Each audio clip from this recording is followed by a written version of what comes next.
बिस्मिल्लाहिर्रहमानिर्रहीम। अस्सलाम वालेकुम नाज़रीन, आप यूट्यूब चैनल देख रहे हैं। मैं इमरान खान हूँ। साबिक़ वज़ीर-ए-आज़म पाकिस्तान इमरान खान साहब आज रात को दोबारा टेलीथॉन करेंगे और ये ज़रा लेट नाइट शुरू होगी पाकिस्तान का और श्रीलंका का। इस वक्त जब मैं ये वीलॉग कर रहा हूँ तो फाइनल चल रहा है एशिया कप का। उम्मीद है कि पाकिस्तान जीत जाएगा क्योंकि पाकिस्तान ने टॉस जीत कर पहले फील्डिंग करने का फ़ैसला किया है और ये एक अच्छा डिसीजन है क्योंकि यहाँ पे दोबारा जब आप बैटिंग करते हैं दूसरी बैटिंग में आपको थोड़ा मॉइस्चर मिलता है, थोड़ा ड्यू फैक्टर होता है, तो बॉल जो है वो स्लिप करता है और फील्डिंग साइड के लिए थोड़ा मुश्किल रहता है। आउटफील्ड तेज़ हो जाती है, बॉल ज़्यादा तेज़ी से बाउंड्री की तरफ जाता है, स्किड करता है, तो उसका बेनिफिट जो है, और ग्रिप नहीं अच्छा हो रहा था बॉलर के हाथ में, उसको स्विंग करने के अंदर प्रॉब्लम आती है, उसको स्पिन करने के अंदर प्रॉब्लम आती है, तो दूसरी बॉलिंग वहाँ पे ज़रा मुश्किल है। तो पाकिस्तान पहली बॉलिंग कर रहा है, दैट्स गुड, और ये एक अच्छा डिसीजन है। इमरान खान साहब टेलीथॉन कर रहे हैं और ये बहुत सारे लोगों ने फरमाइश की है, जिसके बाद इमरान खान साहब ने ये टाइम रखा, रात 11 बजे से लेकर रात 2 बजे तक वो टेलीथॉन करेंगे। आप मेरे यूट्यूब चैनल के ऊपर भी उसको बराह रास्त देख पाएंगे, हम ये पूरी कोशिश करेंगे। इमरान खान साहब को पाकिस्तान की मीडिया में वैसे ही ब्लैक आउट कर दिया गया है, लेकिन पाकिस्तान की पब्लिक से ब्लैकआउट नहीं किया जा सक रहा। मैं आपको फिर बता दूं कि पाकिस्तान की पब्लिक इमरान खान को नहीं छोड़ रही, बाकी तमाम एलिमेंट छोड़ गए हैं। ये जो इमरान खान ने कहा था जिस दिन आखिरी रात थी उनकी वज़ीर-ए-आज़म हाउस में कि देखना कोई रह तो नहीं गया जो इस वक्त इस मुल्क में मेरे खिलाफ ना हो। एस्टेब्लिशमेंट इमरान खान साहब के खिलाफ, इदारे इमरान खान साहब के खिलाफ, इलेक्शन कमीशन इमरान खान साहब के खिलाफ, 13 पॉलिटिकल पार्टीज जो PDM बनी हुई है वो सारी की सारी खिलाफ, यानी पाकिस्तान का हर इदारा हर जगह से उनको जिच किया जा रहा है। इसके बावजूद पाकिस्तान की अवाम उनके साथ खड़ी है। यही वाहिद ताकत है जो उसको लिए फिरती है, वरना कब का रजीम चेंज ऑपरेशन मुकम्मल हो गया होता, इसके तमाम फेजेस मुकम्मल हो गए होते। अब इमरान खान साहब ने आज कुछ हदायत दी हैं। नंबर 1 तो उन्होंने ये कहा कि मुल्क भर में अब महंगाई के खिलाफ एहतजाज शुरू कर दिया जाए। उसका रीज़न ये है कि आने वाले दिनों में महंगाई मज़ीद बढ़ने वाली है और इमरान खान साहब इस हुकूमत को मजबूर करना चाहते हैं कि ये महंगाई को ना बढ़ाए। अगर ये महंगाई को नहीं बढ़ाएंगे तो पाकिस्तान का जो इकोनॉमिक साइकिल है या जो सर्कुलेशन ऑफ मनी है, क्योंकि देखें जो आदमी जो भी कमाता है, जब भी मुल्क के अंदर एतमाद होता है तो पैसा सर्कुलेट करता है, लोग खरीदो फरोख्त करते हैं, जितनी दफ़ा खरीदते हैं जितनी दफ़ा बेचते हैं उतनी दफ़ा सरकार को टैक्स मिलता है और सरकार के पास ज़्यादा पैसे जमा होते हैं। लेकिन क्योंकि पब्लिक को एतमाद नहीं है, लिहाजा लोग खरीदो फरोख्त नहीं कर रहे, लिहाजा लोग जो है वो ट्रस्ट नहीं कर रहे, और ट्रस्ट ना करने की वजह से, खरीदो फरोख्त ना करने की वजह से मार्केट रुकी हुई है। गवर्नमेंट की कमाई बहुत कम हो रही है। ऐसे में कमाई करने के लिए गवर्नमेंट जो ज़रूरियात ज़िंदगी हैं, यानी जो चीज़ें जो इंसानों ने खरीदनी है हर हाल में, आटा लेना पड़ेगा, चीनी लेनी पड़ेगी, घी लेना पड़ेगा, दालें लेनी पड़ेंगी, पेट्रोल ख़रीदना पड़ेगा और गैस जो है वो परचेज़ करनी पड़ेगी, जो चीज़ें ज़रूरी उनको लेनी पड़ेंगी, उन चीज़ों की कीमत इतनी ज़्यादा बढ़ा दो कि वहाँ से मुनाफा ले लो। अब हुकूमत के पास इसके अलावा कोई और चारा नहीं है। हुकूमत अगर कीमतें नहीं बढ़ाएगी तो हुकूमत के पास हुकूमत चलाने का जवाज़ और पैसे नहीं होंगे और वो टारगेट्स अचीव नहीं करेगी, और अगर वो कीमतें बढ़ाएगी तो इमरान खान साहब उनके सामने दीवार बनकर खड़े होंगे कि आप कीमतें ना बढ़ाएं, कीमतें बढ़ाएंगे तो पॉलिटिकली डैमेज करेंगे। तो ये एक बड़ी डिफ़िकल्ट सिचुएशन आ गई है PMLN के सामने, स्पेशली क्योंकि हुकूमत में ज़्यादा लोग उनके हैं और बाकी ओवरऑल पूरी PDM के सामने भी ये सिचुएशन है। सेक्रेटरी जनरल पाकिस्तान तहरीक इंसाफ असद उमर की जानिब से सूबाई, ज़िली और रीजनल सदूर को भेजे गए मुरासले में कहा गया है कि हुकूमत ने मुल्क भर को सियासी इंतशार में धकेला है। बिजली, पेट्रोल और डीजल की कीमतों में इजाफा, बेबुनियाद अशियाए खुर्दोनोश के लवाजमात अवाम की दस्तरस से दूर करने की वजह बन रहे हैं। आलमी मंडी में याद रखें चीज़ें लगातार सस्ती हो रही हैं। घी जो है वो आलमी मंडी में आधी कीमत का हो गया है, पाकिस्तान में बढ़ा के कम नहीं किया गया। आटा 125 रुपए किलो का हो गया है। 55 रुपए किलो आटे के ऊपर ये मातम करता था पाकिस्तान का सारा मीडिया। आज 125 रुपए किलो आटा है और उसकी भी दस्तयाबी के मसाइल पैदा हो रहे हैं। आने वाले चंद महीनों में आटे का बड़ा शदीद बहरान आने वाला है और मिल मालिकान अपनी मनमानी करेंगे और यही आटा आपको 3000 रुपए तक की बोरी लोग कह रहे हो सकती है, और कुछ रिपोर्ट्स ऐसी आई हैं कि 200 रुपए किलो तक इस मुल्क में आटा मिलेगा आने वाले वक्त में, और उसकी इतनी किल्लत होगी कि लोग लाइनों में लग कर लेंगे खुदा न खास्ता यह सिचुएशन इसलिए पैदा हुई कि हमजा शहबाज ने और शहबाज शरीफ ने गंदम की खरीदारी के ऊपर तवज्जो नहीं दी जिस वक्त खरीदारी हो रही थी। मई में ये सारे के सारे इमरान खान के लॉन्ग मार्च से निपटने के प्लान बना रहे थे। पुलिस को और तमाम इदारों को इस काम के ऊपर लगाया हुआ था, सबकी तवज्जो उसी तरफ थी और इन्होंने खरीदारी की नहीं। दूसरा, मिल मालिकान को फायदा पहुंचाने के लिए सरकारी गंदम जो सितंबर में खोला जाता है उसका जखीरा हमजा शहबाज ने उसको जून में खोल दिया था। जून में खोलने की वजह से सरकारी स्टॉक कम होना शुरू हो गया। अब ये सैलाब का सिर्फ बहाना बना रहे हैं। मैं आपको फिर बता रहा हूं कि ये सैलाब का सिर्फ और सिर्फ बहाना बना रहे हैं और कुछ नहीं है, और इस बहाने से इन्हें हासिल कुछ नहीं होगा, क्योंकि मैं लोगों को बहुत अरसे से बता रहा हूं। मेरी वीडियोस मौजूद हैं रिकॉर्ड के ऊपर जिसमें मैंने पहले बताया था कि इस साल के आखिर में और 2023 के शुरू में गंदम का एक बदतरीन बहरान होगा, और अगर इन्होंने गंदम को टाइमली इंपोर्ट ना किया, अभी भी इनके पास आखिरी मौका है, ये फौरी तौर पे गंदम मंगवा लें। अगर इन्होंने अभी ना मंगवाया तो बद जायका गंदम पाकिस्तानियों को बहुत महंगी कीमत पे खानी पड़ेगी, ये बात याद रखिएगा। और तमाम जो शहर हैं वहां से 12 सितंबर तक एहतजाजी प्लान भिजवाए जाएंगे और फिर पाकिस्तान तहरीक इंसाफ एहतजाज शुरू करेगी। पीएमएलएन के लिए जो सबसे बड़ी मुसीबत बनी हुई है पंजाब गवर्नमेंट है। उन्हें पता है पंजाब उनके पास आ गया तो वो पुलिस के जरिए से सहाफियों को भी मारेंगे, दबाएंगे, कुटेंगे, आम लोगों को मारेंगे, लोगों के घरों में छापे मारेंगे, चादर और चारदीवारी का तकद्दुस पामाल करेंगे। अदलिया तो आपको पता है वैसे ही शरीफ खानदान के खिलाफ नहीं बोलती, तो यहां बड़ी मार कुटाई होने वाली है पंजाब के अंदर। शरीफ खानदान को हर हाल में अपने मिनी मार्शल को तगड़ा करने के लिए जरूरत है कि पंजाब में हुकूमत उनको वापस मिल जाए। और अब वो काफ लीग के वो 10 लोग जिन्होंने परवेज इलाही को वोट डाला था उनके साथ राब्ते में हैं। कुछ लोगों का मुबैना तौर पे ये खबर आई है, और इस खबर के मुताबिक ये समा ने दी है। वैसे समा की खबरों पे आजकल मुझे यकीन इसलिए नहीं आ रहा कि वो बहुत वन साइडेड न्यूज़ दे रहे हैं और अलीम खान साहब का गुस्सा उसमें झलकता है। बहरहाल वो ये कह रहे हैं कि समा टीवी वाले कि इमरान खान की शिकायत लगाने के लिए काफ लीग वाले शहबाज शरीफ के पास पहुंच गए हैं, परवेज इलाही के पास नहीं गए, शुजात के पास नहीं गए, नवाज शरीफ से रब्ता कर रहे हैं। चले बार अगर इसको मान भी लिया जाए तो पीएमएलएन का वाकई इस वक्त पूरा फोकस यह है कि पंजाब हुकूमत वापस लेके हमजा शहबाज को दी जाए ताकि पंजाब कंट्रोल हो, तो फिर पुलिस के जरिए से हर किस्म के एहतजाज को कंट्रोल किया जा सके। इमरान खान को अगर तो पॉलिटिकल समझ है, मेरे ख्याल में उनको है, वरना इतनी सारी पॉलिटिकल पार्टीज को आगे ऐसे नहीं लगा सकते। वो ये एक डिसीजन उनको टाइमली लेना पड़ेगा।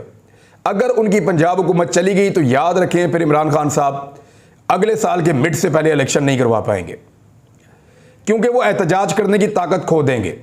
पंजाब पुलिस मार मार के दुम्बा बना देगी और दोबारा खैबर पख्तूनख्वा के लोगों को वहीं पे बंद कर देगी नए आइडियाज के साथ। और वो ये कहेंगे देखें जी पहले भी ये आए थे, अब भी ये आते हैं, बार बार तंग करते हैं, हम इनको रोक रहे हैं।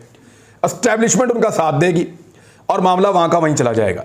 लेकिन पंजाब हुकूमत गिरने से पहले अगर इमरान खान साहब एक बहुत बड़ा लश्कर पंजाब से निकालते हैं और पंजाब में उनकी हुकूमत होती है तो फिर वफाक मजबूर हो जाएगा। याद रखिएगा कि फौज को अवाम के सामने खड़ा करने की ख्वाहिश कभी पूरी नहीं होगी। बहुत सारे सियासतदान ये समझते हैं कि फौज को खड़ा कर दिया जाएगा अवाम के सामने, जो खैबर पख्तूनख्वा, पंजाब, आज़ाद कश्मीर और गिलगित बल्तिस्तान से लोग आ रहे होंगे उनके सामने फौज को खड़ा कर दिया जाएगा। ऐसा नहीं होगा। ये एक पॉलिटिकल जलूस है, ये कोई दहशतगर्द नहीं आ रहे, ये पाकिस्तान के आम शहरी हैं, पाकिस्तान की मिडिल क्लास है। फौज इनके सामने खड़ी नहीं होगी। इनके पास सिर्फ एक ऑप्शन रह जाएगी इस्लामाबाद पुलिस की। तो इस्लामाबाद पुलिस की क्या इतनी कैपेसिटी है? उनको नए नए ड्रोन्स लेकर दे रहे हैं जिससे वो शेल मारेंगे लोगों को, जैसे वो इसराइल मारता है फ़लस्तीन में। इसके अलावा और किसी मुल्क ने इसको ट्राई नहीं किया कि ड्रोन्स के जरिए से लोगों को आंसू गैस के शेल मारो। ये सिर्फ आज तक ट्राई किया है इसराइल ने फ़लस्तीनियों पे, या अब इस्लामाबाद पुलिस को ये वाले ड्रोन राणा सनाउल्लाह साहब ने लेकर दिए हैं। अब आ जाए पाकिस्तान पीपल्स पार्टी से भी एमक्यूएम ने मुखालफत शुरू कर दी है, क्योंकि आपको पता है जैसे जैसे किसी चीज़ का इलेक्शन करीब आता है एमक्यूएम अपने आप को पीपल्स पार्टी से दूर करती है, क्योंकि जरदारी साहब एक ऐसी बदनामी है सिंध के अंदर और हैदराबाद के अंदर कि अगर उनके करीब से भी कोई गुजर जाए तो वो सिंध और कराची और हैदराबाद में वो इलेक्शन नहीं जीत सकता। लिहाजा एमक्यूएम अपने आप को जरदारी साहब से दूर करती है उस वक्त जिस वक्त वो इलेक्शन में जाने वाले होते हैं। तो ये उसी तरह की एक खबर है, इसके अंदर और कुछ भी नहीं है। पाकिस्तान तहरीक इंसाफ ने चीज़ों को तेज़ करने के लिए, एहतजाज करने के लिए, लॉन्ग मार्च करने के लिए मुशावरत शुरू कर दी है, और बहुत मुमकिन है कि जैसे इस सैलाब का माहौल थोड़ा सा नीचे जाएगा वैसे ही इमरान खान साहब और उनके साथी जो हैं वो फौरी तौर पे हिकमत अमली बनाते हुए इस्लामाबाद की तरफ मार्च शुरू करेंगे और उस वक्त उनकी ये कोशिश होगी कि पंजाब में उनकी हुकूमत हो। लेकिन पंजाब में एक ऑप्शन गवर्नर राज की भी है, मगर 18वीं तरमीम के बाद गवर्नर राज लगाना इतना आसान नहीं है जितना माजी में हुआ करता था। 18वीं तरमीम गवर्नर राज को लगने से रोकती है और चंद कंडीशंस ऐसी हैं जिन कंडीशंस के अंदर गवर्नर राज किसी सूबे में लगाया जा सकता है। अब वो कंडीशंस अप्लाई नहीं हो रही, वो कंडीशंस मौजूद नहीं है, उस सूबे की कॉन्सेंट मौजूद नहीं है, तो गवर्नर राज सिर्फ जबरदस्ती लगाया जा सकता है।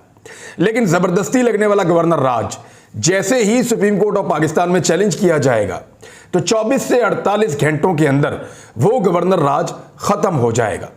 ये मेरी बात आप याद रखिएगा, चाहे एस्टेब्लिशमेंट उस गवर्नर राज की हामी हो चाहे मुखालिफ हो। लेकिन ये बात याद रखिएगा, जब भी गवर्नर राज लगेगा आइन के खिलाफ, क्योंकि आइन में तरमीम का इख्तियार शहबाज शरीफ के पास नहीं है, उनके पास तो नंबर ही पूरे नहीं है, 2/3 अक्सरियत चाहिए होती है, तो इसलिए आइन में तरमीम ये कर नहीं सकते। और आइन के मुताबिक गवर्नर राज लगाने के जो लवाजमात हैं वो पूरे हो नहीं रहे। फिर भी अगर गवर्नर राज लगाएंगे तो सुप्रीम कोर्ट ऑफ पाकिस्तान आइन की तशरीह करते हुए गवर्नर राज को रिवर्स कर देगी। वाहिद ऑप्शन ये है कि काफली के और पीटीआई के 7 से 8 बंदे या 9 बंदे इस्तीफा दें, फिर तहरीक अदम एतमाद आए, उस तहरीक अदम एतमाद में परवेज इलाही साहब नाकाम हो या उनको एतमाद का वोट लेने का कहा जाए। कोई भी कंडीशन हो सकती है, लेकिन कम से कम 8 से 9 बंदों का इस्तीफा चाहिए। और जो बंदा भी इस्तीफा देगा उसको ये पता है अभी तक एक बंदा भी नहीं टूटा। मैं आपको ये बता रहा हूं, परवेज इलाही जब तक गद्दारी नहीं करेंगे इमरान खान से, चाहे वो सामने आकर गद्दारी करें, जैसे वो पहले कह चुके हैं कि मैं इमरान खान के नैपी नहीं बदल सकता रोजाना। ये वो टाइम था जब परवेज इलाही काम दिखा गया था, जब परवेज इलाही ने कार्रवाई डाल दी थी, ये वो टाइम था। बाद में जब गालियां पड़ी सोशल मीडिया पे तो मोहन सलाई ने बताया कि अब्बा जी सियासत बढ़ जाएगी, वापस आओ पाकिस्तान तहरीक इंसाफ के पास। बाद में किसी ने वोट भी नहीं देने, हम अपना गुजरात हार जाएंगे। तो फिर परवेज इलाही को होश आई और उन्होंने मुन्नस के साथ मिलकर जाके इमरान खान के साथ सुलह कर दी। लेकिन यही परवेज इलाही पसे पर्दा हो या पर्दे के ऊपर सामने आ जाएं, यही परवेज इलाही छुप कर वार करें पीठ में या सामने आकर करें, इन परवेज इलाही की मर्जी के बगैर पंजाब की हुकूमत टूट नहीं सकती। ये मैं आपको गारंटी कर रहा हूं। परवेज इलाही को चुप करवाया जाएगा, जो चुप करवाने वाले हैं ताकतवर लोग कि मुंह बंद रखना भाई, हम ये कार्रवाई डालने लगे हैं, फिर कार्रवाई डल जाएगी, बहुत मुमकिन है। या परवेज इलाही को कहा जाएगा कि अपने बंदों को जरा कहो कि और मेहरबानी करो, आपके लिए भी हम रास्ता निकालेंगे, फिर कार्रवाई डल जाएगी। तो ये बात आप याद रखें कि परवेज इलाही के बगैर ये नहीं हो पाएगा। वज़ीर आला सिंध मुराद अली शाह ने कहा है कि सूबे के सैलाबज़दा इलाकों से पानी की निकासी में 3 से 6 माह का अरसा लगेगा। और साथ ही साथ उन्होंने ये कहा कि बहुत सारे लोग जाँ बहक हुए हैं, ज़ख्मी हुए हैं। अब मामला ये है कि बहुत सारे वडेरे अपने बंद और पुश्ते नहीं तोड़ रहे।